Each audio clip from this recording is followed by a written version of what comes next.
most important message of Christmas begins with a promise. An angel came to Mary, not to a queen or a ruler, but to a humble young woman chosen by God. Gabriel delivered the message that she would give birth to Jesus Christ, the Son of God, sent to bring salvation and hope to humanity. Mary listened, she believed, and with courage, she accepted her calling. Through her faith, the Messiah entered the world, not in glory, but in humility.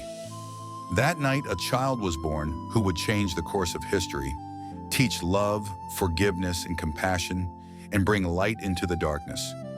Christmas is the moment when hope took human form, and through Mary's yes, God's promise was fulfilled.